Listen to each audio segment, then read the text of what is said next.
শেখ হাসিনার পতন এবং ভারতে পালিয়ে যাওয়ার পর ভারতের মিডিয়ার নোংরামি আমাদের একটা আলোচনার বিষয়।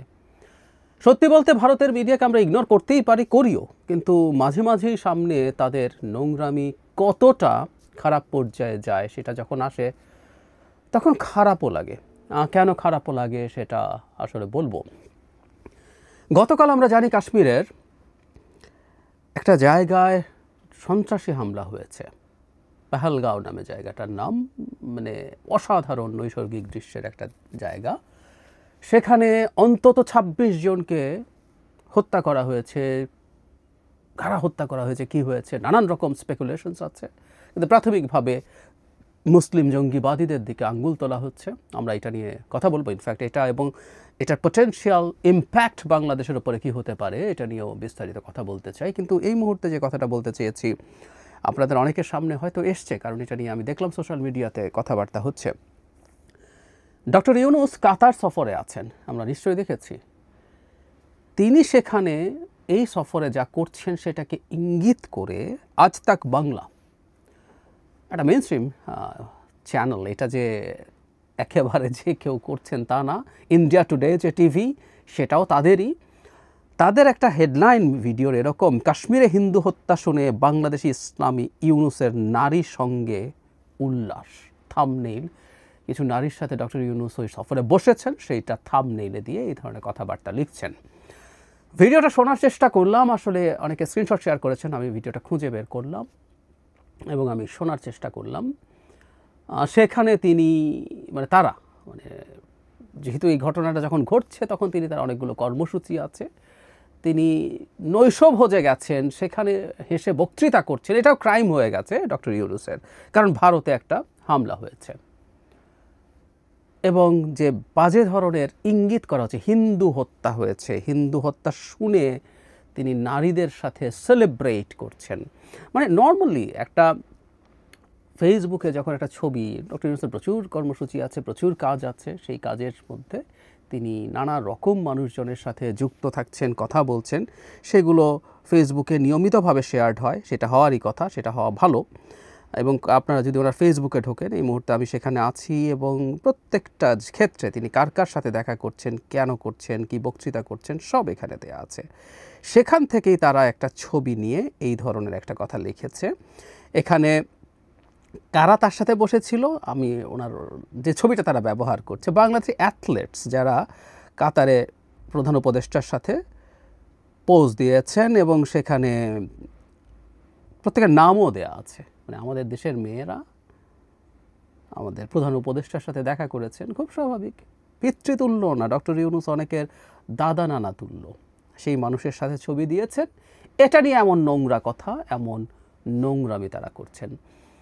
ইগনোর করি, আমরা করতেই পারি, কিন্তু যে কারণে আমি এটাকে অ্যালার্মিং মনে করি এবং মন খারাপ হয় বলে মনে করি। নিজে একজন গণতন্ত্রে বিশ্বাসী মানুষ হিসেবে আমরা একটা গণতান্ত্রিক ভারতও দেখতে চাই। ভারতের গণতন্ত্র ভারতের জনগণের জন্য যেমন সুবিধা, সেটা আমাদের জন্য ভালো। ভারতে যত এক্সট্রিমিজম মাথা চাড়া দেবে, সেই এক্সট্রিমিজম বাংলাদেশেও আসলে রিয়াকশনারি হয়েও এটা আসবে। এগুলো হয় খুব কাছাকাছি দেশের মধ্যে, এই ঘটনাগুলো ঘটে। কিন্তু এই যে এই রিপোর্টগুলো হচ্ছে, আমি যে কথাটা বলতে চাই, এটা তো জাস্ট কোনো একটা ব্যক্তি না। বাংলাদেশে দেখবেন অনেকগুলো সোকল্ড ইউটিউবের চ্যানেল আছে যারা উদ্ভট কতগুলো হেডলাইন দিয়ে শেখ হাসিনা পতনের আগে আজকে পতন, এখন পতন, ঢাকা ঘিরে ফেললো, শেখ হাসিনা পালিয়ে গেল, সেনাপ্রধান শেখ হাসিনাকে চলে যেতে বললো, বা এখনও দেখবেন ডক্টর ইউনূস শেষ হয়ে গেছেন, ডক্টর ইউনূসকে সেনাপ্রধান নামিয়ে দিচ্ছেন অথবা সেনাপ্রধানকে নামিয়ে দেওয়া হচ্ছে। কিন্তু একটা স্ট্রাকচার্ড প্রতিষ্ঠান, যেটা একটা সংবাদ মাধ্যম, আজ তাক তাই, ইন্ডিয়া টুডে তাদের টিভি চ্যানেল, আমরা অনেকেই ইন্ডিয়া টুডের ডিবেট এই সময় খেয়াল করি, কারণ বাংলাদেশের অনেককে সেখানে নেওয়া হয়। সেই চ্যানেলটা এই ধরনের কথা বলছে, সেই চ্যানেলগুলো এই ধরনের কথা বলছে, সীমা নামতে নামতে কোথায় গেছে। এবং হয়তো এটা অবধারিতও ছিল। আপনি যখন নোংরামি করতে থাকেন, আপনি যখন স্পেসিফিক ক্লাসকে ফিড করতে থাকেন, ফিড করতে করতে তার চাহিদা বাড়তে থাকে, সে আরও র্যাডিক্যাল, আরও বেশি অ্যামিউজড হতে পারে, এরকম খবর খুঁজতে থাকে। তো তার মানেটা হচ্ছে এই যে ভারতে একটা শ্রেণী তৈরি হয়েছে যারা এই জিনিসগুলো খায়, তারা দেখতে চায় এবং তাদেরকে তারা ফিড করছে। এবং তার চাইতে অ্যালার্মিং ব্যাপার হচ্ছে, মানুষ যদি খায়ও, একটা main stream channel, news agency, তারা এটাকে খাওয়াচ্ছে। বিভৎস ব্যাপার। এবং ভারতে মিডিয়া বলে যে আর কিছু আসলে এক্সিস্ট করছে না টু সাম এক্সটেন্ট, এটা তো আমাদের চোখের সামনেই ঘটছে, চোখের সামনেই ঘটছে। এনডিটিভির মতো চ্যানেল আদানি কবজায় নিয়ে যাওয়ার পর কি হবার কথা ছিল আমরা অনুমান করতে পারি, এবং তাই হয়েছে। এনডিটিভিতেও বসে বসে বাংলাদেশ নিয়ে যা যা ঘটে দেখছি। সো ভারতের মিডিয়ায় দেখে, তাদের এই নির্লজ্জতা দেখে, তাদের এই অসভ্যতা দেখে খারাপ লাগা জায়গা ওটা যে একটা গণতান্ত্রিক ভারত ক্রমাগত আরও অগণতান্ত্রিক, আরও স্বৈরাচারী, আরও ফ্যাসিস্ট হয়ে উঠছে। আমাদের জন্য অ্যালার্মিং, আমাদের জন্য অ্যালার্মিং। আমরা ভারতীয়রা তাদের লিস্ট সেন্সে ফিরবেন। সাধারণ ভারতীয়দের কথা বলছি, যারা এই ধরনের বিদ্বেষ তৈরি করে রাজনৈতিক ফায়দা লুটতে চান, তার বাইরেও তো ভারতীয়রা আছেন। আমরা আশা করি তারা এই জায়গা থেকে সরে আসবেন এবং তারা তাদের সরকারের ওপরে, তাদের মিডিয়ার ওপরও চাপ তৈরি করবেন যে ধরনের নোংরামি এবং অসভ্যতা যাতে না হয়।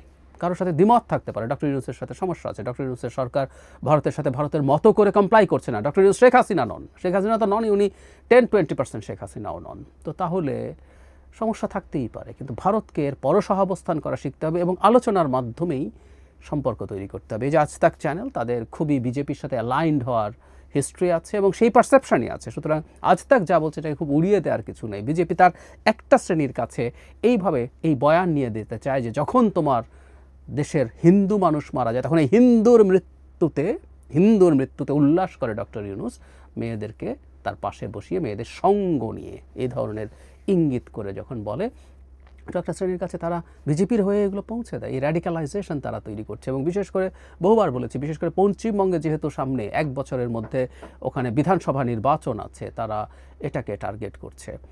আর ভারতে কাশ্মীরে যা হলো তার একটা বিরাট সুদূর প্রসারী প্রভাব ভারতের অভ্যন্তরীণ রাজনীতিতে বটেই, রিজিওনাল রাজনীতিতে পড়ছে, যার আওতা থেকে আমরাও বাদ পড়ব না। খুব দ্রুতই কথা বলবো সেটা নিয়ে।